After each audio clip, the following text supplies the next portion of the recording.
산을 타고 먹고 살던 사내가 하나 있었습니다. 이름도 없고 가진 것도 없었지요. 그저 산이 내주는 것 조금씩 챙겨 장터에 내다 팔던 사람이었습니다. 그런데 어느 날 산속에서 쇠그물에 걸린 여우를 하나 보게 됩니다. 불쌍해서가 아니라 여기서 죽으면 일이 커지겠다 싶어서 사내는 그물을 끊습니다. 그날 이후로 사내 앞에서 돈이 아니라 말의 흐름이 바뀌기 시작합니다. 장터에서 그물을 둘러싼 말이 엉키던 날, 행상 여인 하나가 끼어듭니다. 그 여인은 돈 이야기를 하지 않았습니다. 대신 사람들 말의 방향만 바꿔놓고 사라집니다. 사내는 그제야 느낍니다. 이 여인, 그날 산에서 본 눈과 닮았다는 걸요. 여인은 말합니다. 돈은 갑자기 생기지 않소. 대신 돈이 모이는 자리가 생길 뿐이요. 그 말을 들은 뒤 사내는 인생의 지름길을 피하기 시작합니다. 그런데 이상하게도 그를 따라 하던 욕심 많은 사람들부터 흔들리기 시작하지요. 왜 어떤 사람은 안정된 삶을 살고 있고 어떤 사람은 먼저 바닥의 삶으로 내려가게 된 걸까요? 이야기 시작 전 유튜브 구독과 좋아요, 알림 설정 부탁드려요. 야담 이야기를 만드는 것에 큰 힘이 됩니다. 그리고 여러분들은 지금 어디서 이 이야기를 듣고 계신가요? 댓글로 남겨주세요. 댓글을 달아주신 모든 분들이 조선 야담의 한 이야기처럼 집안의 건강과 재물운이 넘쳐흘러서 좋은 삶을 사셨으면 좋겠습니다. 그럼 이제 백두산신의 조선 야담 이야기 지금 시작합니다. 산을 타고 먹고 사는 사내가 하나 있었지요. 사냥으로 큰 소리 치는 사람도 아니고 밭에 매달려 사는 사람도 아니었습니다. 산이 내주는 걸 조금씩 챙겨다 사람들 손에 넘기며 하루를 이어가던 쪽이었지요. 봄엔 약초를 캐고 여름엔 나무를 해다 팔고 장터 서는 날이면 짐을 대신 들어주며 품삯을 받았습니다. 산길을 오래 다닌 사람이라 어디까지 들어가면 탈이 나고 어디서 발을 빼야 하는지도 굳이 머리 굴릴 필요가 없었습니다. 몸이 먼저 알았거든요. 그날도 늘 다니던 길이었습니다. 해는 이미 꽤 올라와 있었고 더 들어가면 돌아오는 게 빠듯해질 때쯤이었지요. 그런데 발이 뚝 멈췄습니다. 냄새 하나 때문이었어요. 흙냄새도 아니고 풀냄새도 아닌데 쇠의 기름 밴 냄새에 피 비린내가 섞여 올라왔습니다. 괜히 신경이 쓰여서 사내는 걸음을 늦추고 냄새가 새어나오는 쪽으로 방향을 틀었습니다. 바위 두 개가 맞물린 사이였습니다. 사람 눈에 잘 안 띄는 자리였고 그래서 더 수상했지요. 거기 쇠그물이 하나 걸려 있었습니다. 사냥꾼들이 몰래 설치해두는 덫이었는데 급히 엮은 물건은 아니었습니다. 힘이 제대로 들어간 그물이었지요. 그리고 그 안에 여우가 하나 걸려 있었습니다. 가까이 가보자 사내는 오래 들여다볼 필요도 없겠다는 생각이 먼저 들었습니다. 이건 평범한 짐승이 아니라는 게 딱 느껴졌거든요. 여우의 몸은 이미 축 늘어져 있었고 숨은 간신히 이어지고 있었습니다. 살아는 있었지만 이대로 두면 오래 못 가겠구나 싶은 꼴이었지요. 요물이라는 말이 입 밖으로 나오지는 않았지만 마음속에서는 이미 그렇게 정리가 됐습니다. 사내는 그 자리에서 바로 움직이지 않았습니다. 불쌍하다는 생각이 앞서진 않았어요. 요물과 얽힌 일은 시작이 아무리 좋아도 끝이 시끄럽다는 걸 그는 알고 있었으니까요. 그렇다고 등을 돌리고 가기에도 찜찜했습니다. 이 산에서 무언가 죽어나가면 그게 거기서 끝나는 법은 없거든요. 덫은 불법이고 누군가는 책임을 피하려 들 테고, 그러다 보면 산을 드나드는 사람이 괜히 의심을 받기 마련입니다. 무엇보다 이 산은 사내가 먹고 사는 자리였지요. 여기서 일이 꼬이면 사내 인생도 같이 꼬일 수밖에 없었습니다.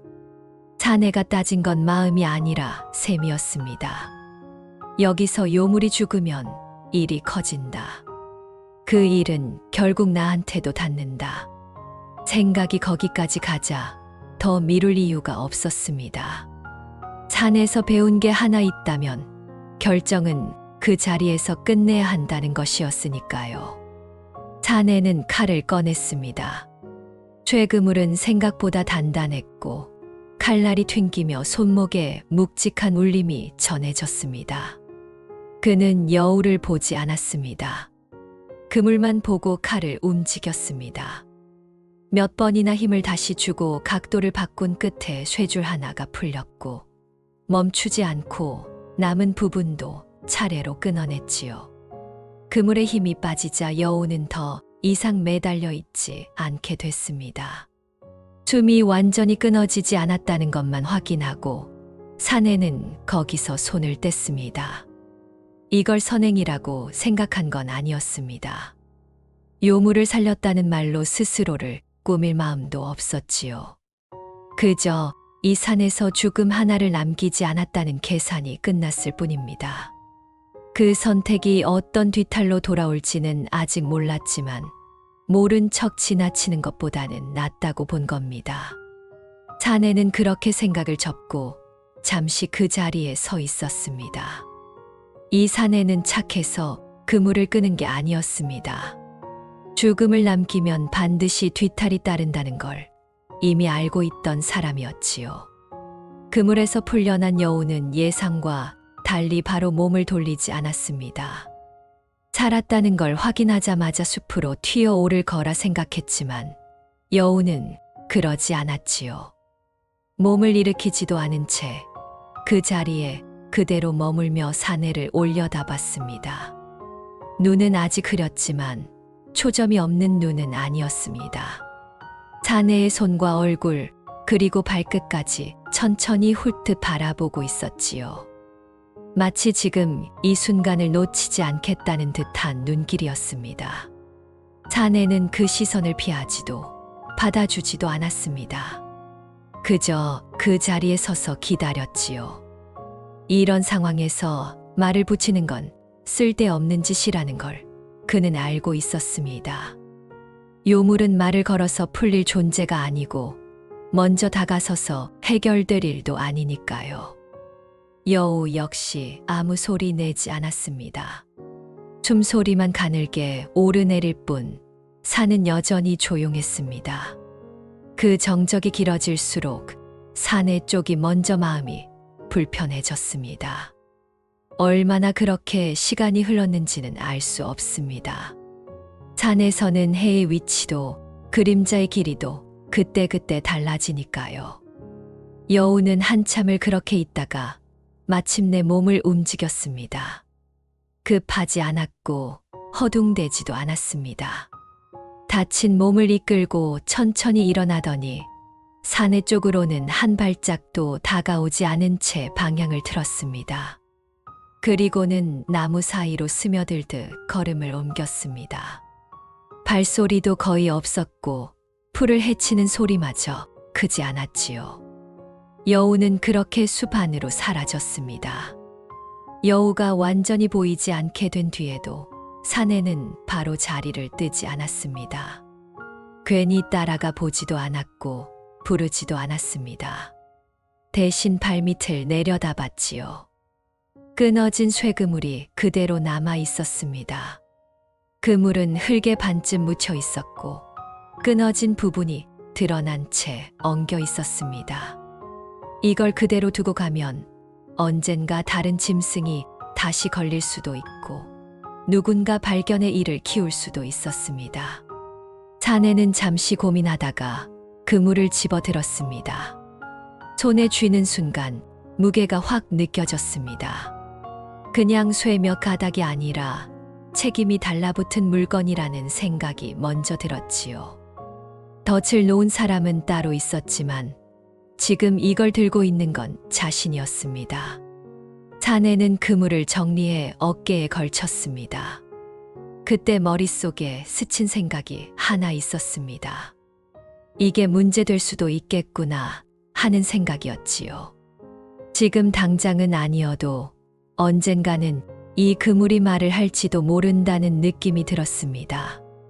그제야 사내는 여우가 있었던 자리를 다시 살폈습니다. 여우의 몸에는 쇠그물이 조였던 자국이 그대로 남아 있었습니다. 털이 눌려 희끗하게 갈라져 있었고 살이 패인 자국도 보였습니다. 쉽게 사라질 흔적은 아니었습니다. 저런 자국을 달고 다닌다면 어디를 가든 눈에 띌 수밖에 없겠다는 생각이 들었지요. 사내는 그 자국을 오래 바라보지 않았습니다. 이미 본 이상 더 들여다볼 이유는 없었습니다. 고개를 들자 바로 위쪽 나뭇가지 하나가 눈에 들어왔습니다. 가지 끝에 하얀 털 한 올이 걸려 있었습니다.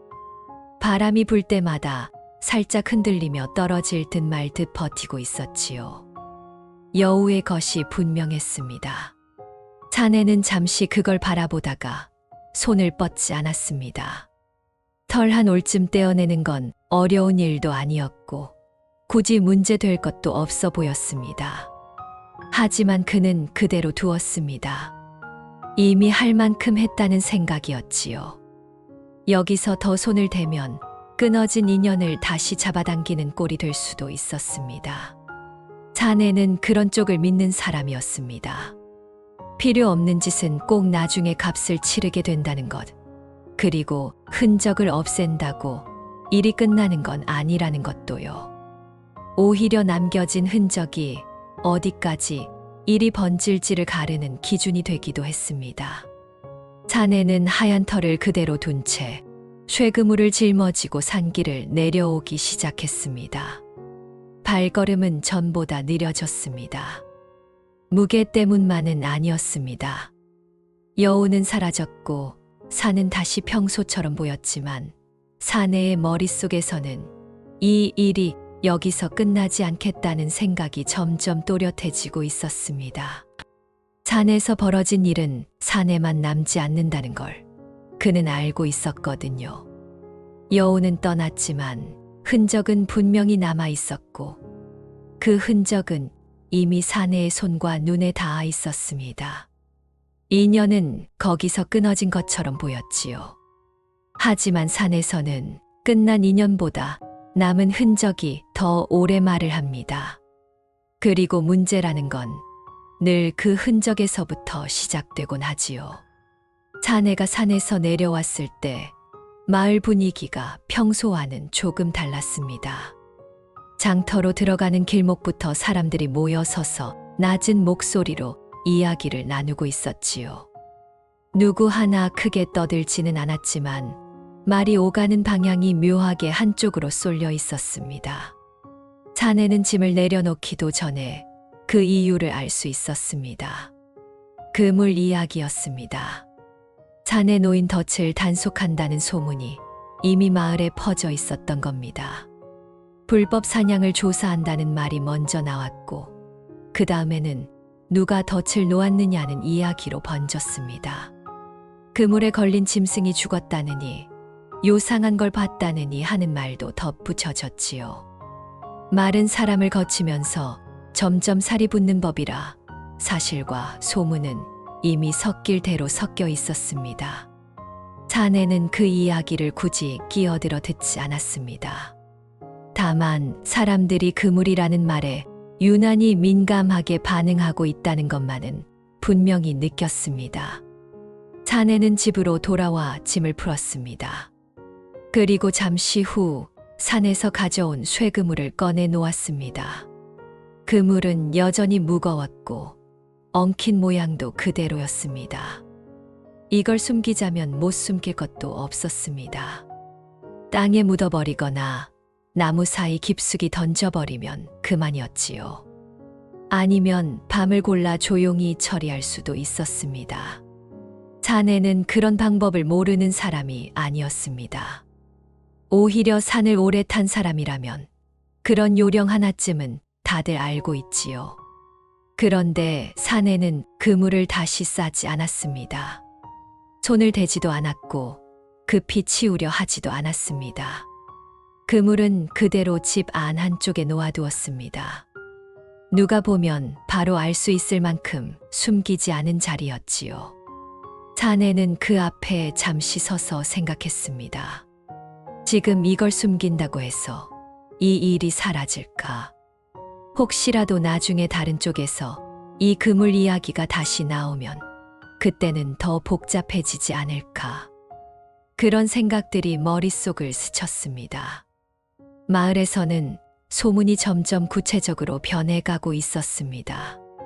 단속이 언제 나온다더라, 누구 집을 먼저 본다더라 하는 말이 오갔고, 괜히 서로 눈치를 보는 사람들도 늘어났습니다. 덫을 놓은 사람은 따로 있는데도 사람들 시선은 산을 드나드는 쪽으로 자연스럽게 향했습니다. 산에 역시 그 시선에서 벗어날 수는 없었습니다. 그는 그걸 모를 만큼 둔한 사람이 아니었지요.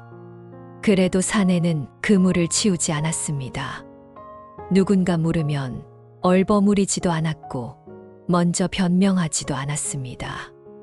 괜히 말을 보태면 일이 커진다는 걸 알고 있었으니까요. 그는 그저 묻는 말에만 짧게 답했습니다. 산에서 발견했다는 말, 그냥 두고 올 수 없었다는 말, 그 이상도 그 이하도 아니었습니다. 그 말들이 어떤 방향으로 흘러갈지는 이미 산의 손을 벗어난 일이었습니다. 이쯤 되자 산의 스스로도 느끼기 시작했습니다. 이건 운이 좋고 나쁨의 문제가 아니라는 거요.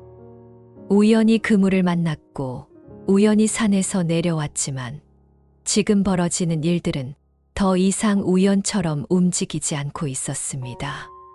사람들 말이 모이고 시선이 쌓이고 선택 하나가 다음 선택을 불러오는 흐름이 만들어지고 있었지요.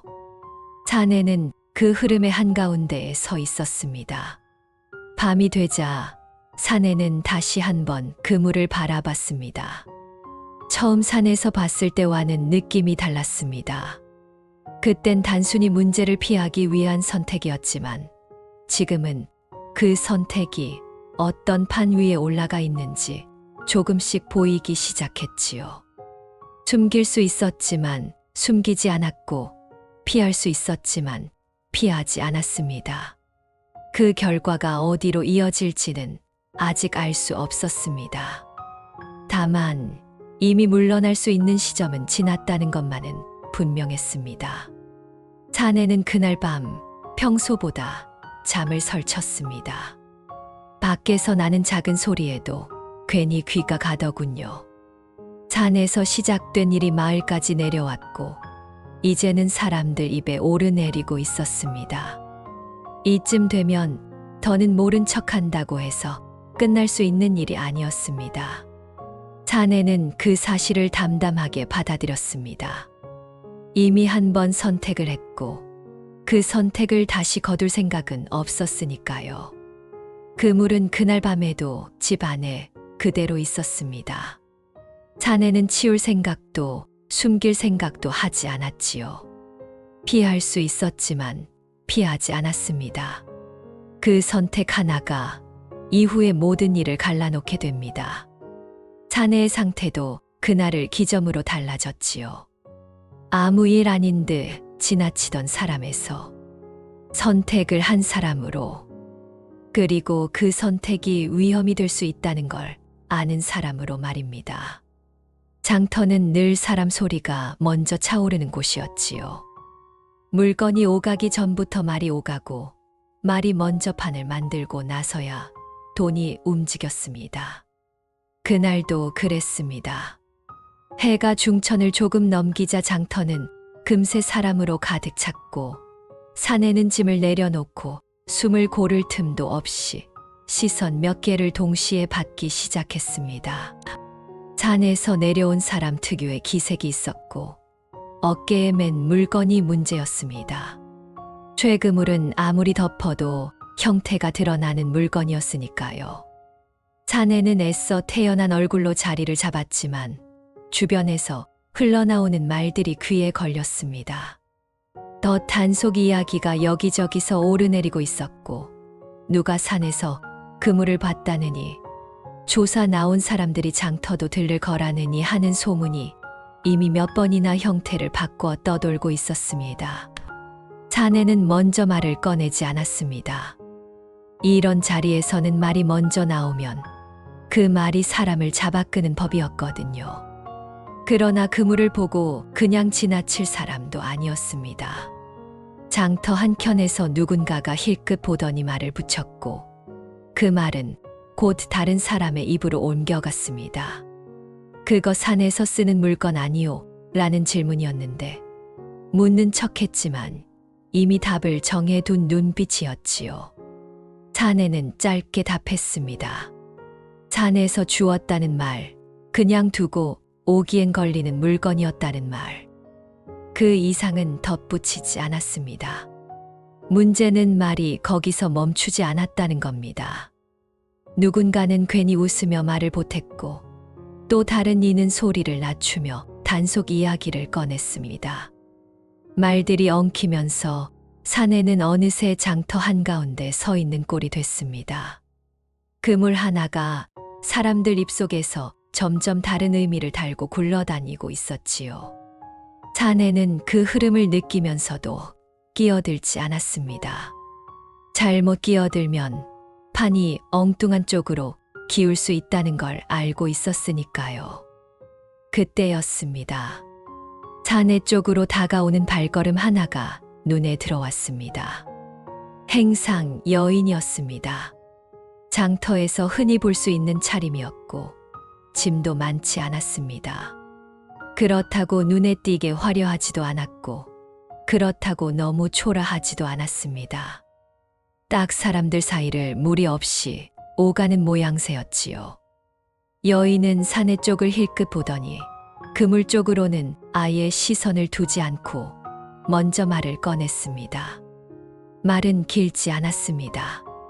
그물을 두고 묻고 따지는 사람들에게 여인은 전혀 다른 이야기를 꺼냈습니다. 오늘 단속이 산 위쪽부터 시작된다는 말, 장터까지 내려오려면 시간이 걸린다는 말, 그리고 이 근처에서 더 신경 써야 할 건 그물보다 다른 문제라는 이야기였습니다. 말투는 조용했지만 말이 닿는 방향이 묘하게 정확했습니다. 누군가 반박하려 하면 여인은 웃지도 않고 다투지도 않은 채 그저 한마디를 더 얹었습니다. 그러면 사람들 말의 방향이 조금씩 바뀌었지요. 사내는 그걸 옆에서 지켜보았습니다. 여인은 사내를 두둔하지도 않았고 그물을 문제 삼지 말자고 나서지도 않았습니다. 그저 사람들 시선을 다른 쪽으로 흘려보낼 뿐이었지요. 그런데도 묘하게 숨통이 트였습니다.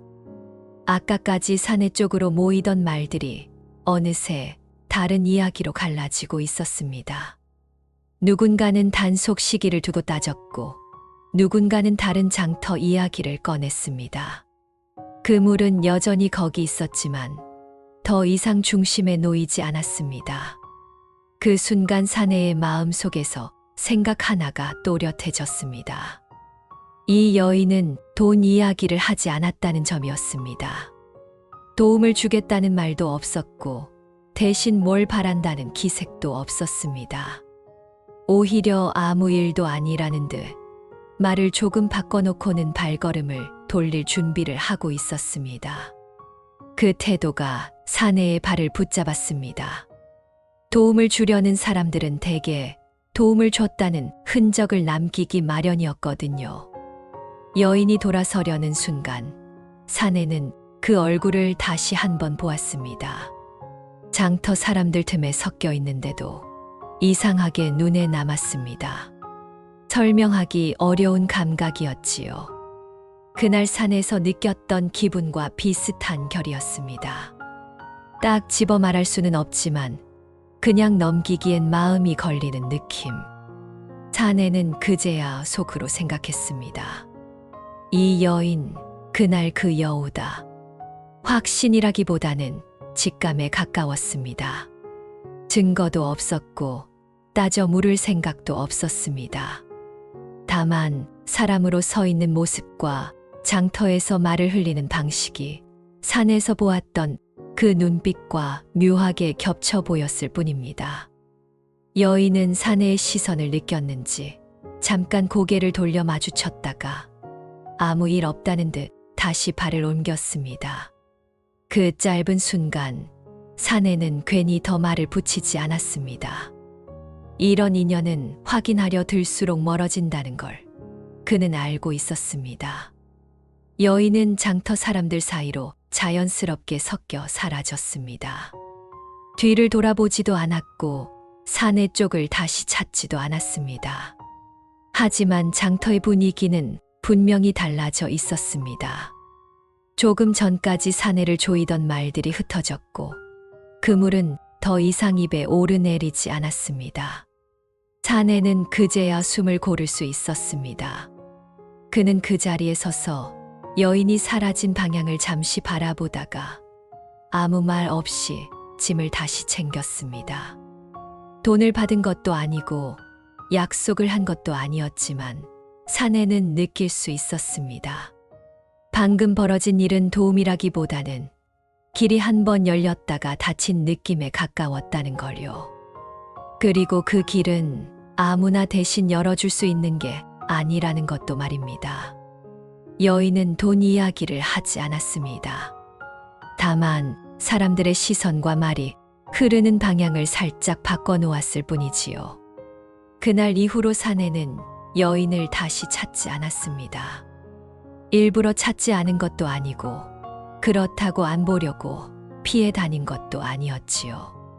다만 장터 한복판에서 우연히 마주친 인연을 굳이 집 안으로까지 끌어들이지 않았을 뿐입니다. 여인 쪽에서도 마찬가지였습니다. 그날 이후로 여인은 사내의 집 근처로는 오지 않았고 문턱을 넘으려는 기색도 보이지 않았습니다. 둘의 만남은 늘 길 위에서만 잠깐씩 이어졌습니다. 사내가 장터로 향할 때 혹은 물건을 옮기고 돌아오는 길목에서 여인은 불쑥 모습을 드러냈습니다. 마치 미리 약속이라도 한 것처럼 사내가 멈추는 자리와 여인이 서는 자리가 겹쳤지요. 그렇다고 오래 붙잡고 서 있지는 않았습니다. 몇 마디 말이 오가고 나면 여인은 더 머물 이유가 없다는 듯 자리를 떴습니다. 사내도 붙들지 않았습니다. 괜히 말을 늘리는 순간 이 인연이 다른 성질로 바뀔 것 같았거든요. 여인은 늘 장터 이야기만 꺼냈습니다. 어느 쪽에 사람들이 몰리는지, 어떤 자리에 말이 오래 머무는지, 어디서 물건이 그냥 스쳐 지나가는지 같은 것들이었지요. 값 이야기는 하지 않았고 얼마를 벌 수 있다는 말도 없었습니다. 사내가 답답해질 즈음 여인은 한 번은 이렇게 말했습니다. 돈은 갑자기 생기지 않소. 대신 돈이 모이는 자리가 생길 뿐이요. 그 말은 설명 같지도 충고 같지도 않았습니다. 그저 오래 본 사람이 툭 던진 말처럼 들렸지요. 사내는 그 말을 곱씹었습니다. 돈이 생기는 자리를 알려주는 사람이 아니라 돈이 모이는 자리를 이야기하는 사람이라니. 여인은 사내에게 무엇을 하라고 지시하지도 않았고 무엇을 하지 말라고 막지도 않았습니다. 그저 길 위에서 말 몇 마디를 남기고 사라질 뿐이었지요. 사내는 그게 더 마음에 걸렸습니다. 대개 무언가를 바라는 사람들은 말을 길게 하기 마련이니까요. 어느 날은 바람이 제법 세게 불었습니다. 장터를 벗어나 산길로 접어드는 길목에서였지요. 여인은 그날도 사내 옆에 잠시 서서 말을 건넸습니다. 바람이 소복 자락을 휘날리며 스치는데 그 순간 사내의 눈에 이상한 것이 걸렸습니다. 천 아래로 하얀 꼬리 같은 그림자가 잠깐 스친 겁니다. 눈을 제대로 뜨기도 전에 지나간 터라 확신할 수는 없었지만 사내의 발이 순간적으로 굳었습니다. 사내가 무의식적으로 시선을 더 두려는 찰나 여인은 한 걸음 물러섰습니다. 거리가 아주 조금 벌어졌을 뿐인데 그 한 걸음이 분명한 선처럼 느껴졌지요. 여인은 사내를 바라보며 낮게 말했습니다. 확인하려 들면 이 인연은 여기서 끝이요. 그 말에는 위협도 다그침도 없었습니다. 그저 사실을 알려주는 투였지요. 사내는 더 보려 하지 않았습니다. 눈을 피했고 말도 붙이지 않았습니다. 이미 충분히 보았다는 생각이 들었거든요. 여인은 그제야 다시 고개를 돌려 바람을 맞으며 서 있다가 아무 일 없다는 듯 길 아래로 내려갔습니다. 뒤를 돌아보지도 않았고 사내의 반응을 확인하려 들지도 않았습니다. 마치 해야 할 말은 다 했다는 사람처럼 말입니다. 그날 이후로도 여인은 여전히 길에서만 나타났고 집 안으로 들어오지 않았습니다. 사내 역시 집 이야기를 꺼내지 않았습니다. 둘 사이에는 보이지 않는 선 하나가 분명히 그어져 있었고 그 선을 넘지 않는다는 점에서만큼은 서로 말이 필요 없었습니다. 사내는 점점 느끼게 되었습니다. 이 여인은 자신의 정체를 감추고 있는 게 아니라 애초에 보여줄 만큼만 보여주고 있다는 걸 말입니다. 여인은 사내에게 돈을 쥐어주지 않았습니다.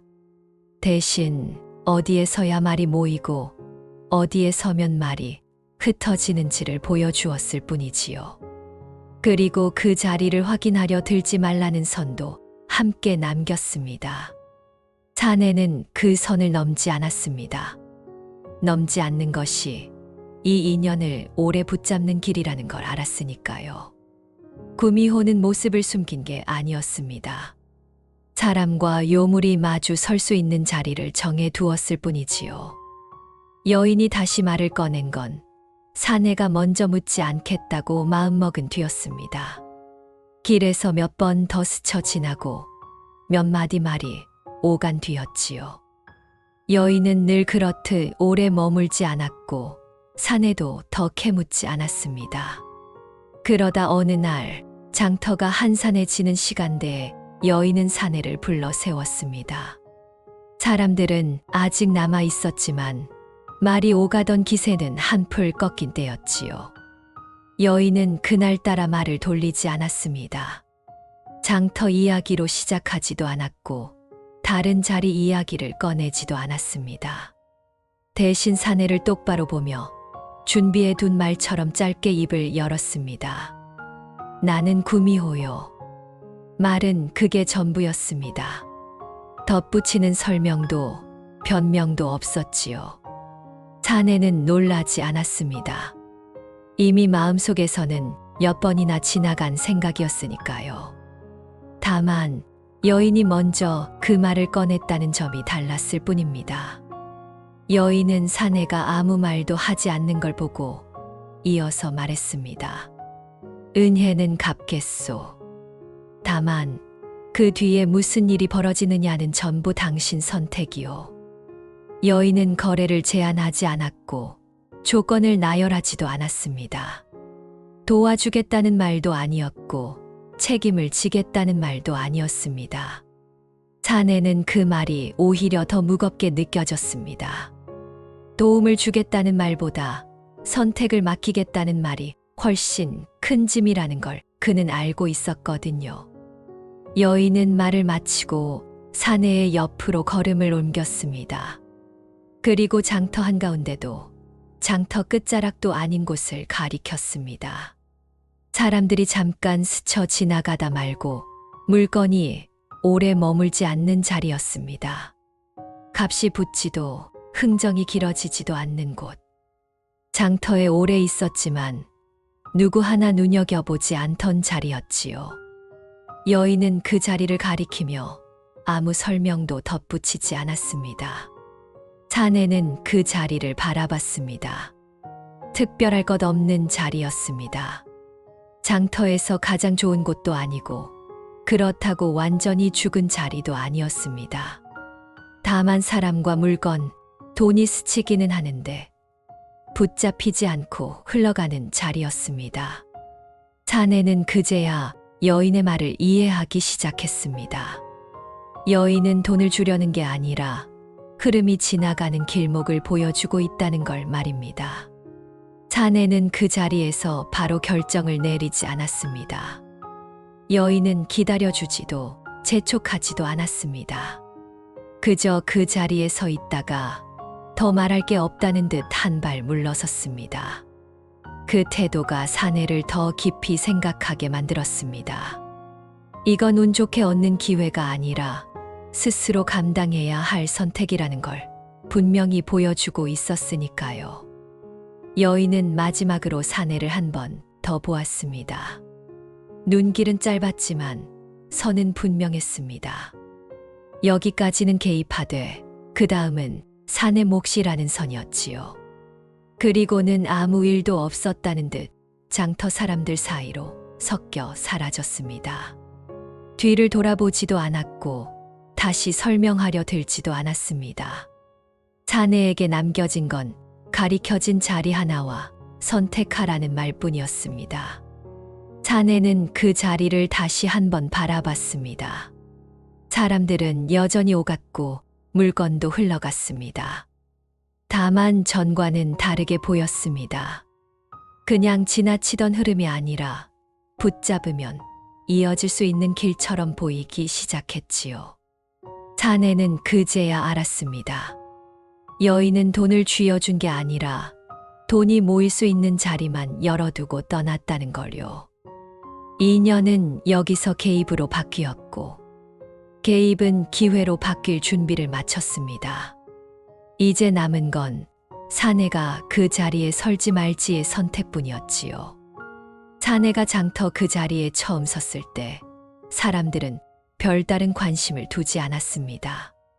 가운데처럼 북적이는 자리도 아니었고 그렇다고 장터 끝처럼 한산한 곳도 아니었지요.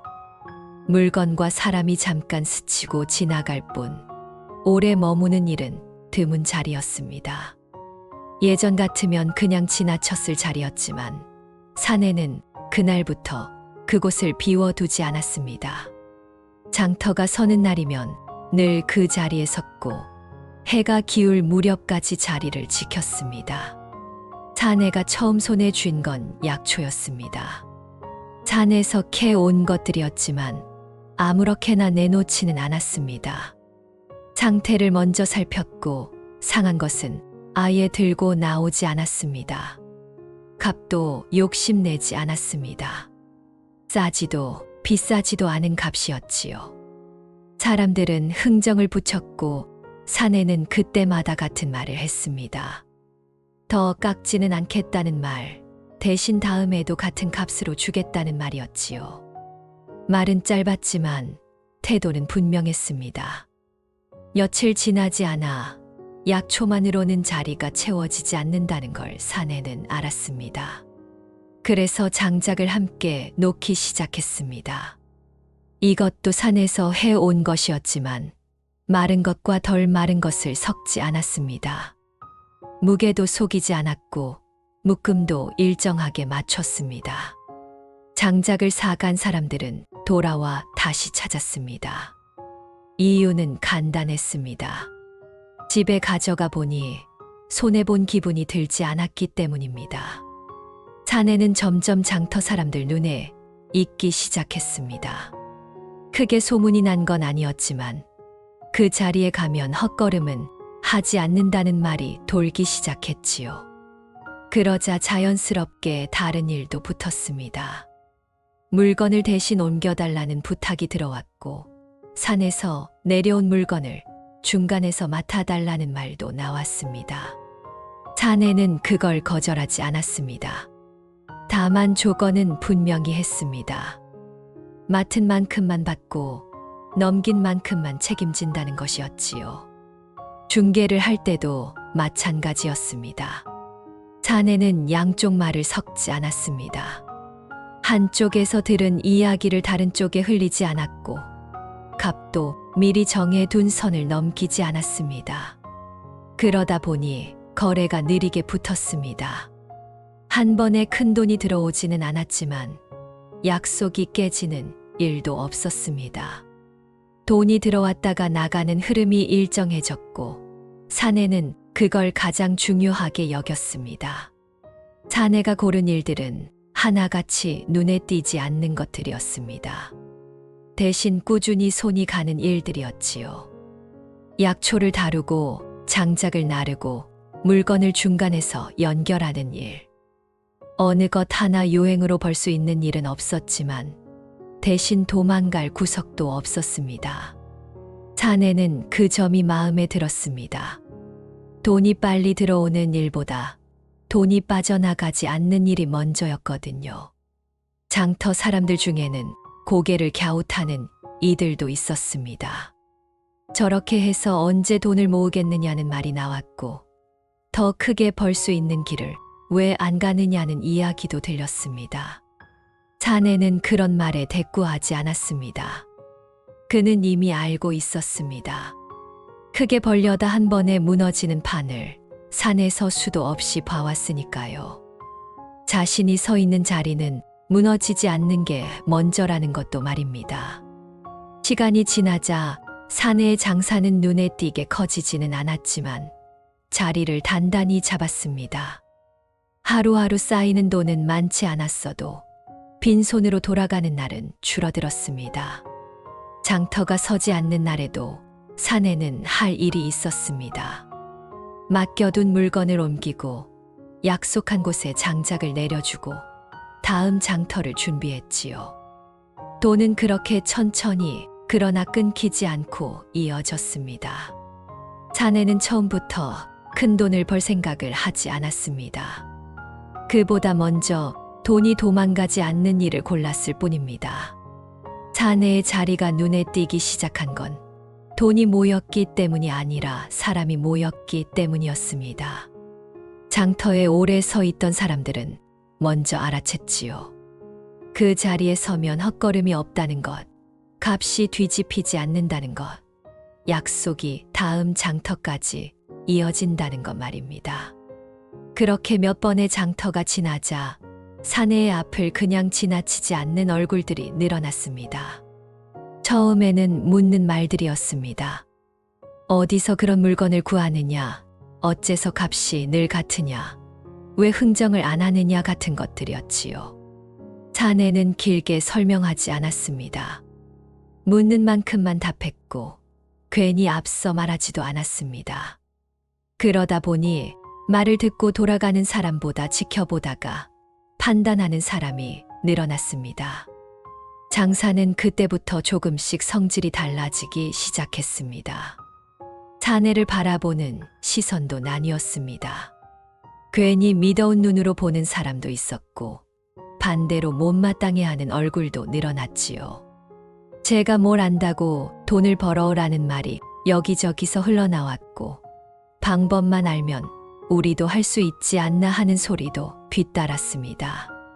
직접 따지러 오는 사람은 없었지만 말은 장터를 돌아다니며 점점 모양을 갖추기 시작했습니다. 욕심이라는 건 늘 그렇게 말부터 커집니다.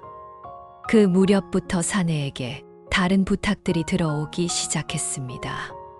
장터에 나올 수 없는 농부들이 먼저 말을 꺼냈습니다. 쌀을 한두 가마 맡기고 가도 되겠느냐는 것이었지요. 사내는 곧바로 받지 않았습니다. 쌀은 약초나 장작과는 달랐고 잘못 다루면 책임이 커지는 물건이었으니까요.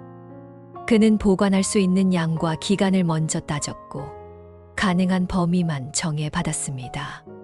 값은 미리 정했고 중간에 바꾸지 않았습니다.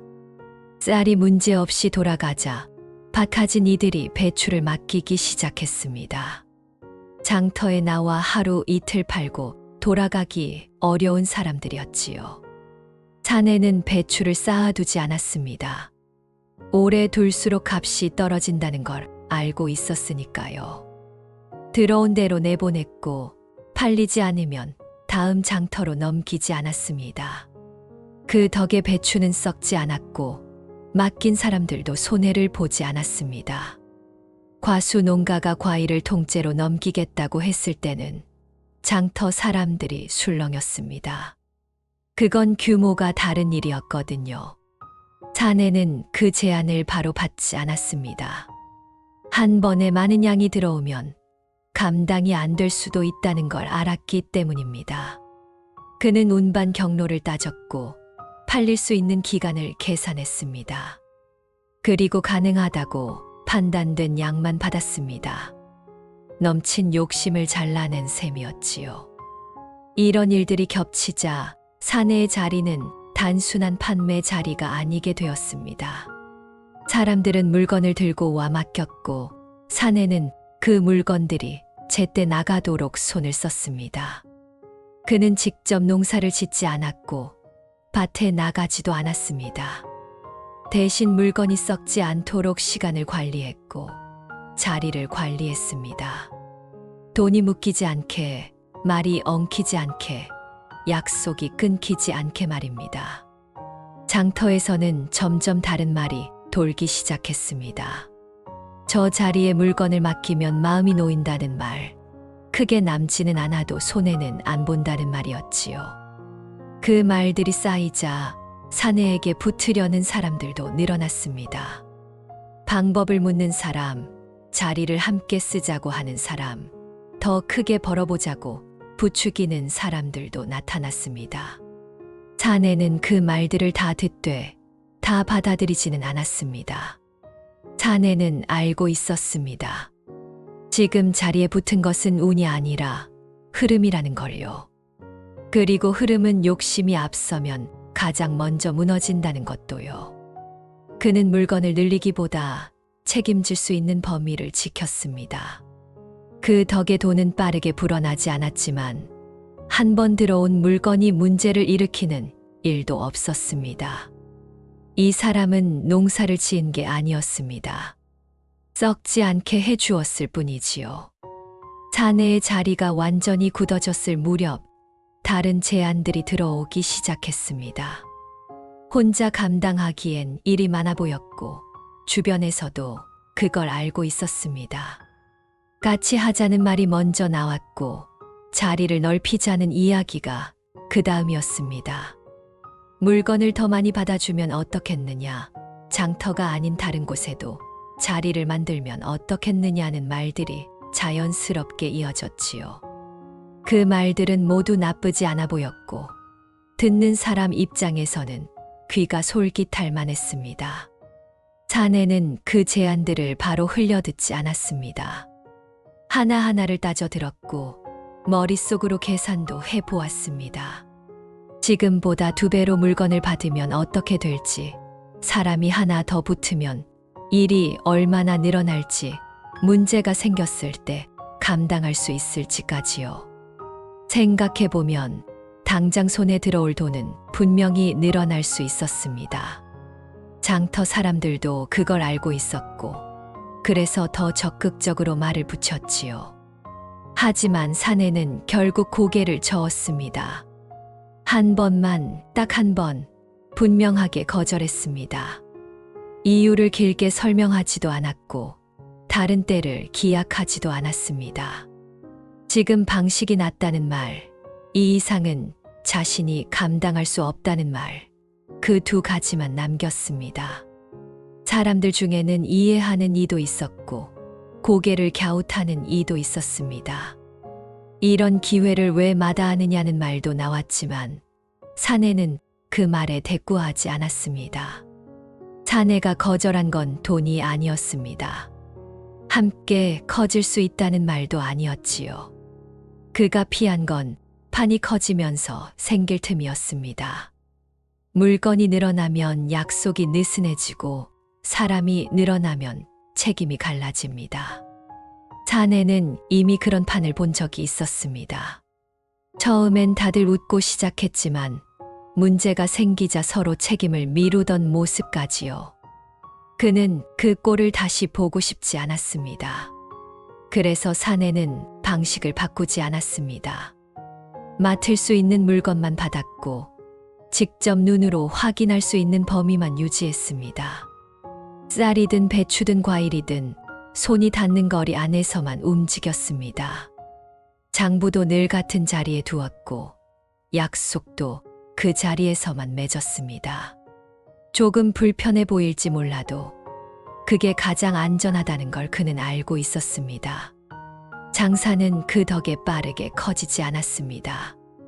남들 눈에는 답답해 보일 정도였지요. 한 장터에서 벌 수 있는 돈이 뻔해 보였고 확장만 하면 훨씬 나아질 것 같다는 말도 계속 나왔습니다. 그래도 사내의 판은 흔들리지 않았습니다. 어느 날 갑자기 물건이 썩는 일도 없었고 맡긴 물건을 돌려주지 못하는 일도 없었습니다. 돈이 들어오고 나가는 흐름도 일정하게 유지됐습니다. 시간이 흐르자 사람들 말도 조금씩 바뀌었습니다. 크게 벌지는 못해도 믿을만하다는 말, 급한 일은 맡기기 좋다는 말이 돌기 시작했지요.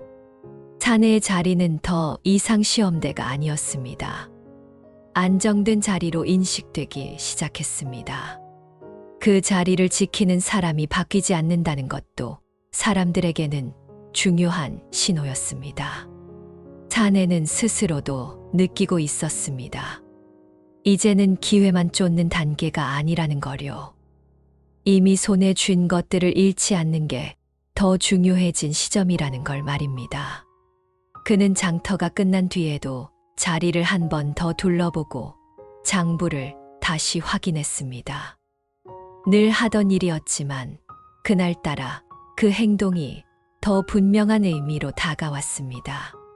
판이 굳어가고 있다는 느낌이었지요. 빠르게 크는 판은 눈길을 끌지만 오래 버티지는 못합니다. 이 사내는 그걸 알고 있었습니다. 기회는 이미 지나갔고 그 자리에 쌓인 것들이 남았습니다. 이제 사내는 더 벌기보다 지키는 쪽으로 들어섰지요.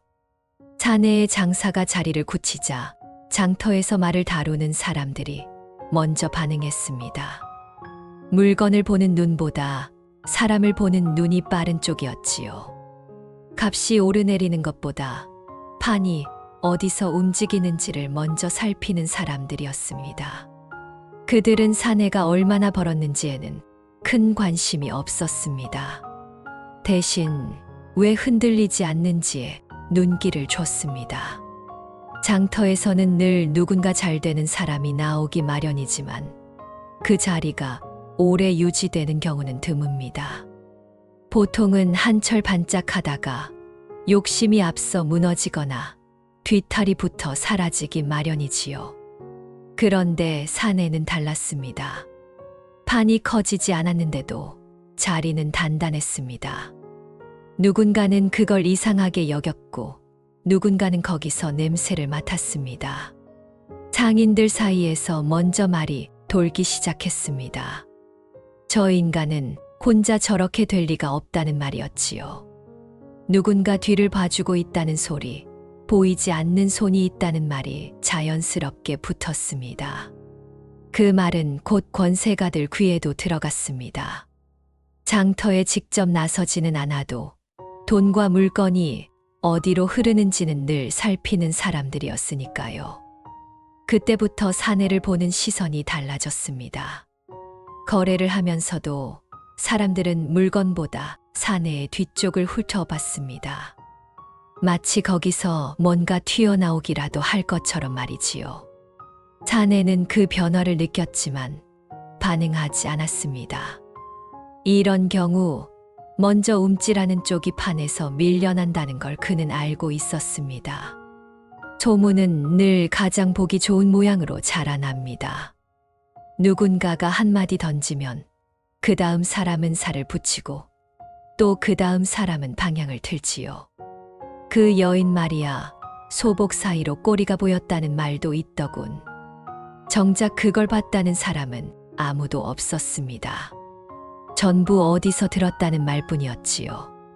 하지만 사람들은 그 사실을 따지지 않았습니다.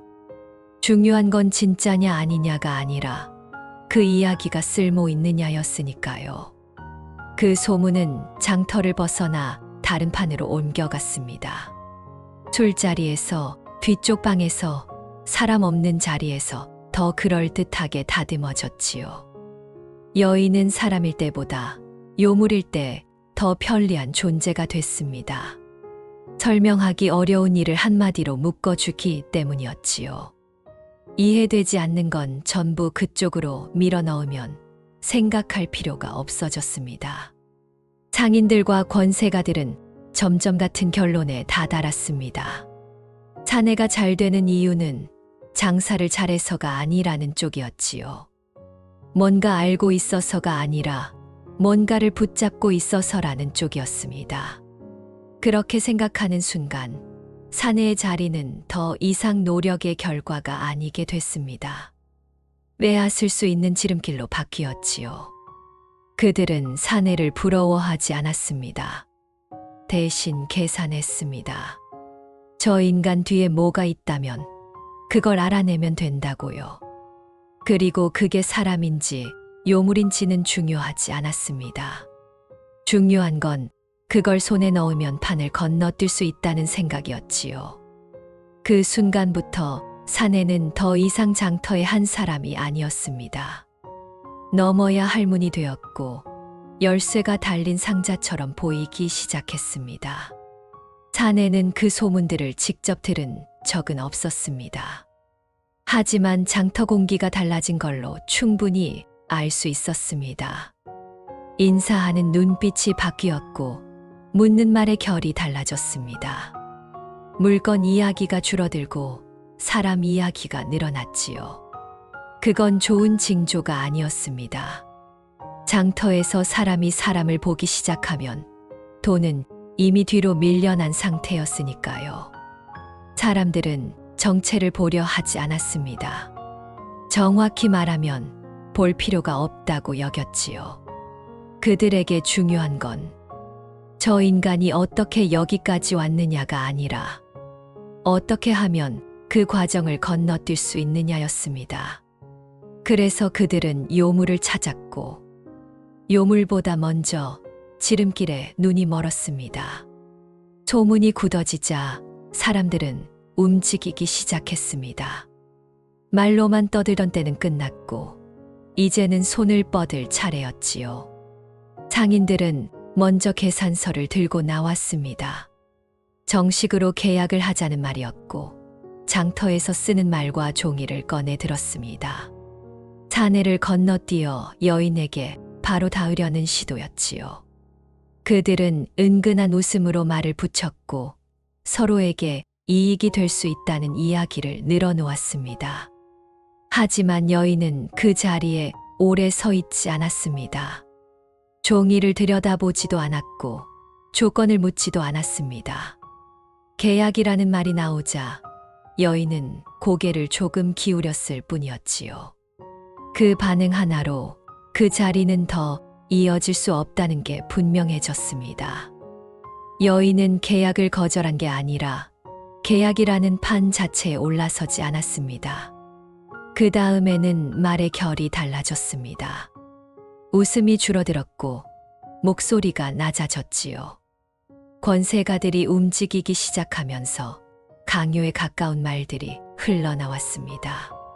장터 밖의 이야기, 다른 판의 사정, 말을 듣지 않으면 불편해질 수 있다는 암시들이 하나둘 붙었습니다.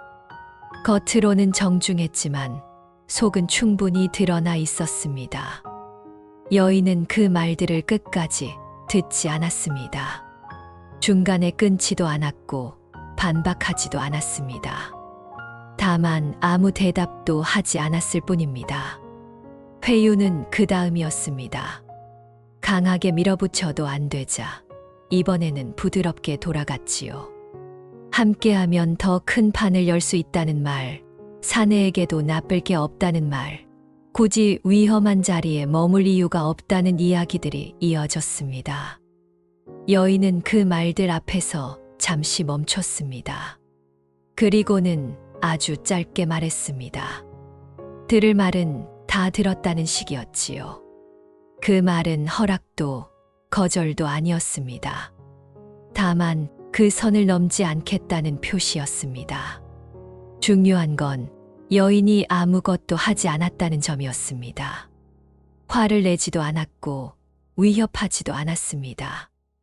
요물의 힘을 드러내지도 않았고 인간의 약점을 건드리지도 않았습니다. 그저 응하지 않았을 뿐입니다. 계약에도 강요에도 회유에도 말입니다. 그 침묵이 오히려 사람들을 더 불안하게 만들었습니다. 상대가 움직이지 않으면 다음 수를 짜기가 어려워지니까요. 사내 쪽에서도 변화는 없었습니다. 여인은 사내에게 이 일들을 알리지 않았고 사내 역시 묻지 않았습니다. 누군가 접근하고 있다는 기척은 느껴졌지만 구체적인 내용까지 알 필요는 없다고 여겼지요. 여인은 사내를 보호하려 하지 않았고 대신 선택을 넘겨주지도 않았습니다. 이 판은 이미 다른 쪽으로 굴러가고 있었으니까요. 사람들은 점점 조급해졌습니다. 말로 안 되면 힘으로, 힘으로 안 되면 판을 비틀어 보려는 시도가 이어졌지요. 하지만 여인은 여전히 그 어디에도 응하지 않았습니다. 막지도 않았고 도와주지도 않았습니다. 그들의 선택에 끼어들지 않았고 그 결과를 바꾸려 하지도 않았습니다. 마치 이미 결론을 알고 있다는 듯한 태도였지요. 그 침묵은 사람들 스스로를 드러내게 만들었습니다. 계약을 들고 온 이들은 욕심을 숨기지 못했고 강요를 시도한 이들은 권세를 앞세웠으며 회유를 택한 이들은 지름길을 탐했습니다. 여인은 그 모습을 전부 지켜보았지만 평가하지 않았습니다. 평가하지 않는다는 건 개입하지 않겠다는 뜻이었지요. 이쯤 되자 사람들은 깨닫기 시작했습니다. 이 여인은 상대를 설득하는 쪽이 아니라 상대가 스스로 선택하게 두는 쪽이라는 걸 말입니다. 그리고 그 선택의 결과는 누구도 대신 져주지 않는다는 것도요. 여인은 그걸 말로 설명하지 않았습니다. 그저 끝까지 같은 자리에 서 있었을 뿐입니다. 구미호는 그들을 막지 않았습니다. 돕지도 않았지요. 그 선택이 어떤 길로 이어질지. 그건 전부 사람들 몫이었으니까요. 응하지 않는다는 건 막지 않는다는 뜻이기도 했습니다. 여인이 끝내 손을 내밀지 않자 사람들은 다른 길을 찾기 시작했지요. 그 길은 늘 그래왔듯이 가장 빠르다고 믿는 쪽으로 기울었습니다. 상인들 사이에서 먼저 장부가 바뀌었습니다. 숫자는 그대로였지만 적히는 순서가 달라졌고 빠져야 할 항목이 조용히 사라졌습니다. 한두 번은 들키지 않았고 그래서 다음이 쉬워졌습니다. 거짓은 늘 그렇게 시작됩니다. 처음에는 상황을 맞추기 위한 조정처럼 보였고 다음에는 판을 살리기 위한 선택처럼 포장됐지요. 하지만 장부는 기억을 속이지 않습니다. 나중에 맞춰야 할 숫자들이 뒤엉키기 시작했고 그때부터 사람들은 더 큰 숫자로 덮으려 들었습니다. 무리한 투자가 이어졌고 아직 들어오지 않은 돈을 미리 계산해 올려놓았습니다. 돈이 먼저 오지 않자 약속이 앞당겨졌습니다. 지킬 수 없는 날짜를 적어 넣었고 받을 수 없는 물량을 약속했습니다. 처음에는 말로만 넘겼고 다음에는 종이로 눌렀습니다. 종이가 늘어날수록 책임은 얇아졌고 얇아진 책임은 가장 먼저 찢어졌습니다. 약속 파기는 그렇게 연쇄처럼 번졌습니다. 한 곳이 깨지자 다른 곳도 버티지 못했습니다. 판은 생각보다 빨리 흔들렸습니다. 장터에 들어오던 물건이 제때 나오지 않았고 돈의 흐름이 멈췄습니다. 한 번 꼬인 장부는 다시 풀리지 않았고 급히 막으려다 더 큰 구멍을 냈습니다. 서로가 서로를 의심하기 시작하면서 말은 점점 날이 서갔고 책임은 돌려가며 던져졌습니다. 누군가는 빠져나가려 했고 누군가는 끝까지 붙잡으려 했지만 이미 늦었습니다. 이 과정에서 여인은 아무것도 하지 않았습니다. 그 자리에 나타나지도 않았고 사내를 찾아오지도 않았습니다. 말 한마디 얹지 않았고 힘을 보이지도 않았습니다. 그저 사람들이 만든 판이 사람들이 만든 방식으로 무너지는 걸 지켜보고 있었을 뿐이지요. 그 침묵이 오히려 마지막까지 사람들을 착각하게 만들었습니다. 아직 기회가 남아있다고, 아직 뒤집을 수 있다고 말입니다. 그러다 한순간에 무너졌습니다. 한 곳이 아니라 여러 곳에서 동시에요. 투자금이 묶였고 물건은 창고에 남았으며 장터에서는 이름이 빠르게 지워졌습니다. 어제까지 함께 웃던 사람들이 오늘은 서로를 모른 척했습니다. 그제야 사람들은 깨달았습니다. 누군가가 밀어서 넘어진 게 아니라는 거요. 스스로 발을 헛디뎠다는 사실을 말입니다. 그때 여인의 말이 전해졌습니다. 직접 들은 사람은 없었습니다. 누군가의 입을 거쳐 또 다른 누군가의 말로 옮겨진 한 문장이었지요. 내가 무너뜨린 게 아니오.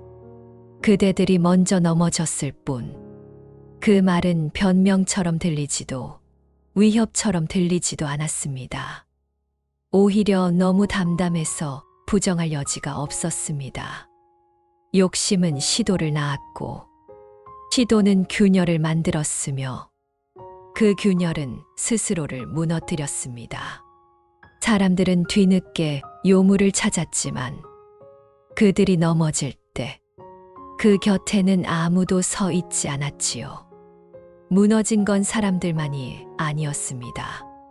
장터 전체가 한동안 숨을 고르는 꼴이 되었지요. 며칠 전까지만 해도 북적이던 자리들이 군데군데 비어 있었습니다. 늘 물건이 쌓이던 곳에 자리가 남았고 말이 끊이지 않던 골목에는 소리가 줄었습니다. 장터는 그대로였지만 흐름이 빠져나간 듯한 느낌이었지요. 유통도 마찬가지였습니다. 물건이 아예 안 움직인 건 아니었지만 예전처럼 자연스럽지 않았습니다. 한쪽에서는 물건이 남아돌았고 다른 쪽에서는 필요한 게 제때 오지 않았습니다. 중간에서 이어주던 사람들이 사라지자 길이 끊긴 탓이었지요. 장터에 오래 있던 이들은 금세 알았습니다. 이건 잠깐의 불황이 아니라 판 자체가 흔들렸다는 신호라는 걸요. 돈의 흐름은 더 빨리 드러났습니다. 어제까지 잘 돌아가던 자금이 멈췄고 급히 빌려 쓰던 돈은 돌아오지 않았습니다. 약속한 날짜가 지나도 소식이 없었고 장부는 숫자를 잃은 채 남아 있었습니다. 이름이 지워진 칸이 늘어날수록 사람들 얼굴도 하나둘 장터에서 사라졌지요. 누구는 병을 핑계로, 누구는 먼 친척을 이유로 자리를 비웠습니다. 사람들은 자연스럽게 빈자리를 돌아봤습니다. 어디가 비었는지, 누가 빠졌는지, 그 다음은 누가 서야 하는지 말입니다. 예전 같으면 욕심이 먼저 앞섰겠지만 그날들은 달랐습니다. 다들 한 번씩 넘어지는 걸 본 뒤였으니까요. 서두르는 사람보다 조심하는 사람이 늘었습니다. 말도 줄었고 계산은 길어졌습니다. 장터에는 묘한 기준이 생겼습니다. 크게 벌 수 있는 사람보다 계속 서 있을 수 있는 사람을 찾는 눈이었지요. 물건을 많이 받는 자리보다 약속을 지키는 자리를 먼저 보게 되었습니다. 누군가는 그 기준을 불편해했고 누군가는 안도했습니다. 적어도 지금은 또다시 판이 뒤집히는 꼴은 보고 싶지 않았거든요. 빈자리는 그냥 비어있지 않았습니다. 그동안 쌓여있던 무례함과 욕심이 빠져나간 자리였지요. 그래서 한동안은 허전해 보였지만 동시에 숨통이 트인 느낌도 있었습니다. 물건이 적어도 말이 줄어도 장터는 다시 제 호흡을 찾고 있었습니다. 느려졌지만 그만큼 무너질 틈도 줄어들고 있었지요. 이 변화는 하루아침에 끝나지 않았습니다. 몇 번의 장터를 거치면서 사람들은 조금씩 적응해 갔습니다. 급히 메우려 하지 않았고 함부로 손을 대지도 않았습니다. 누군가 비운 자리는 바로 다른 누군가의 몫이 되지 않았습니다. 자리가 먼저 생기고 그 다음에 사람이 들어오는 순서가 지켜졌지요. 이쯤 되자 사람들은 깨닫기 시작했습니다. 부자가 사라졌다고 해서 장터가 망하는 건 아니라는 것. 하지만 무너진 자리를 아무렇게나 채우면 그 다음은 더 크게 흔들린다는 사실을요. 그래서 장터는 잠시 비어있는 걸 허락했습니다. 그 공백이 다시 서기 위한 준비라는 걸 알게 되었으니까요. 욕심을 앞세운 사람들은 그렇게 물러났고 장터에는 빈자리가 남았습니다. 그 빈자리는 벌어진 상처가 아니라 다음 흐름을 가를 기준처럼 남아 있었지요. 빈자리가 오래 비어있자 사람들 눈이 자연스럽게 한쪽으로 모이기 시작했습니다. 누가 앞에 나서서 추천한 것도 아니었고 일부러 판을 짜지도 않았지요. 다만 물건을 맡길 때, 돈을 돌릴 때, 약속을 정해야 할 때마다 같은 이름이 조용히 입에 오르내렸습니다. 그 사람은 괜찮다는 말이었지요. 이유를 길게 설명하는 사람은 없었습니다. 다들 이미 알고 있었으니까요. 사내는 여전히 같은 자리에 서 있었습니다. 장터가 흔들릴 때도 사람이 빠져나갈 때도 자리를 옮기지 않았고 방식을 바꾸지도 않았습니다. 물건을 더 받지도 않았고 조건을 느슨하게 하지도 않았습니다. 약속은 늘 같은 기준으로 맺었고 지킬 수 없는 말은 처음부터 하지 않았습니다. 그 태도가 오히려 지금 같은 때에 더 또렷하게 보였습니다. 사람들은 조심스러워졌습니다. 한 번 판이 무너진 뒤였으니까요. 이번에는 빠른 길보다 돌아가더라도 끊기지 않는 길을 찾고 있었습니다. 그래서 선택은 어렵지 않았습니다. 크게 벌게 해주겠다는 사람보다 손해를 보지 않게 해주는 쪽으로 발이 옮겨졌지요. 사내는 그 기준에 딱 맞아떨어졌습니다. 쌀을 맡기던 농부들은 다시 사내를 찾았습니다. 예전처럼 많은 양을 한꺼번에 넘기지는 않았지만 대신 꾸준히 맡겼습니다. 배추를 가져오던 이들도 마찬가지였습니다. 조금 늦더라도 제값에 나가는 걸 원했고 사내는 그 기대를 벗어나지 않았습니다. 과일을 다루던 쪽에서는 더 조심스러웠습니다. 썩는 순간 손해가 크다는 걸 이미 겪었으니까요. 그래서 사내의 방식이 다시 선택되었습니다. 사내는 그 흐름을 막지 않았습니다. 그렇다고 앞서 나서 끌어당기지도 않았지요. 사람이 모이면 모이는 대로, 빠지면 빠지는 대로 받아들였습니다. 중요한 건 판을 흔들지 않는 것이었습니다. 한쪽으로 쏠리면 다른 쪽이 비게 된다는 걸 그는 알고 있었습니다. 그래서 늘 한 발 늦게 움직였고 한 번 더 확인했습니다. 돈은 그렇게 쌓였습니다. 한 번에 크게 들어오는 날은 드물었지만 끊기는 날도 없었습니다. 사내의 장부에는 빈칸이 거의 없었고 날짜가 넘어가도 약속이 미뤄지는 일은 드물었습니다. 사람들은 그걸 보고 안심했습니다. 이 자리에 맡기면 적어도 예상 밖의 일은 벌어지지 않는다는 믿음이 생긴 겁니다. 사내는 어느새 장터에서 손꼽히는 부자가 되어 있었습니다. 다만 그 모습은 사람들이 흔히 떠올리는 부자와는 달랐습니다. 눈에 띄는 옷을 입지도 않았고 말투가 달라지지도 않았습니다. 장터가 서는 날이면 여전히 같은 시간에 나와 같은 자리에 섰습니다. 달라진 게 있다면 그 자리를 찾는 사람이 늘었다는 것뿐이었지요. 사람들은 그를 두고 이렇게 말했습니다. 크게 벌지는 못해도 오래 버는 사람이라고요. 한 번에 판을 뒤집는 힘은 없지만 판이 무너질 때도 남아있는 사람이라고 말입니다. 그 말이 사내에게는 가장 잘 어울렸습니다. 그는 돈을 쥐려고 애쓴 적이 없었고 대신 흐름이 새지 않도록 손을 댔을 뿐이었으니까요.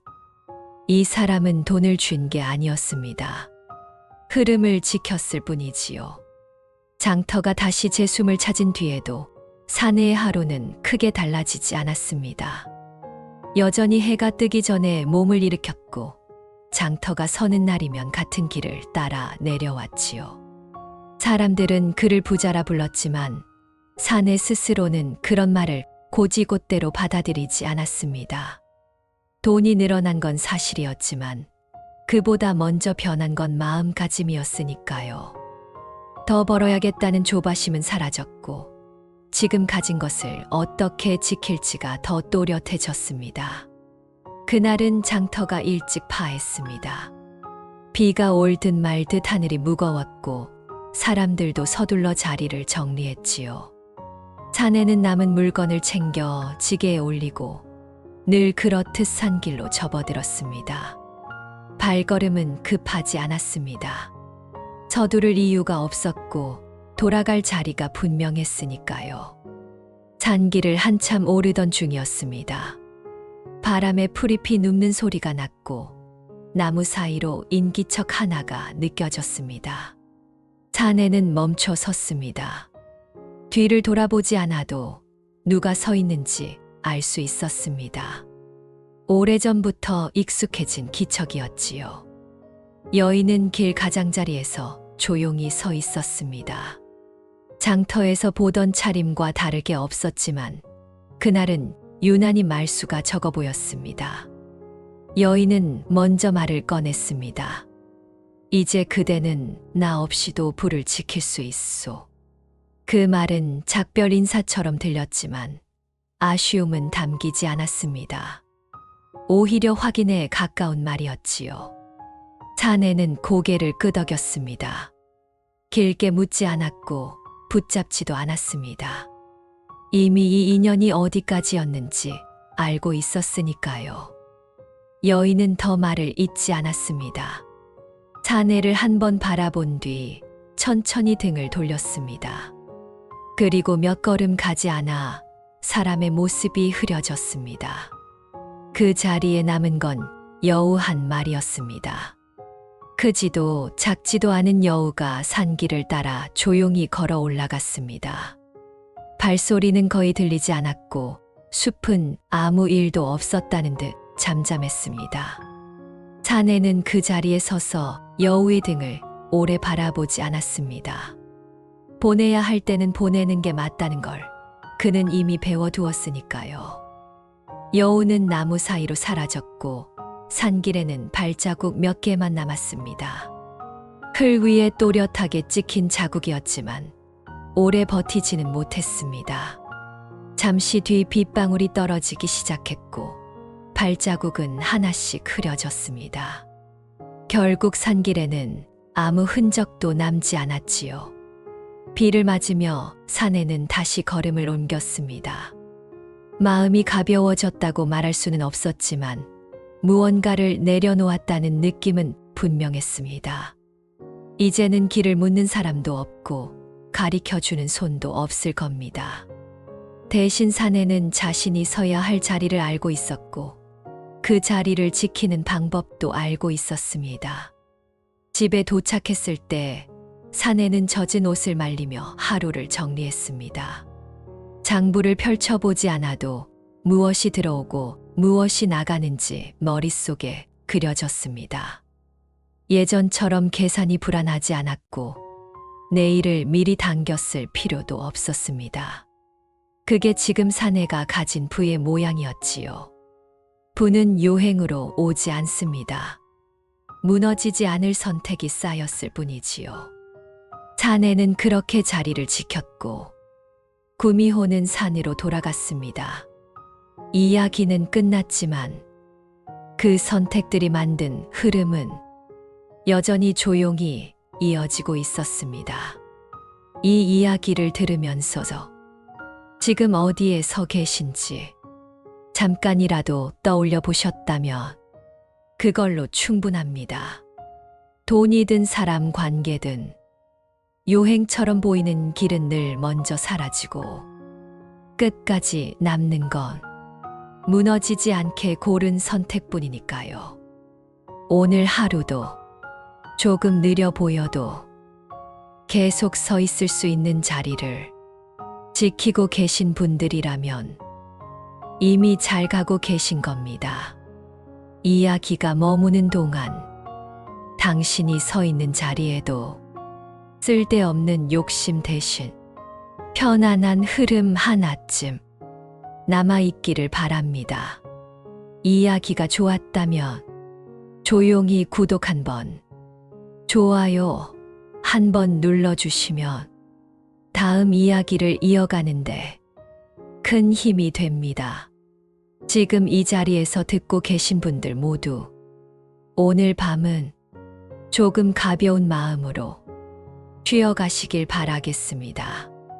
다음 재미있는 야담 이야기에서 또 찾아뵙겠습니다. 감사합니다.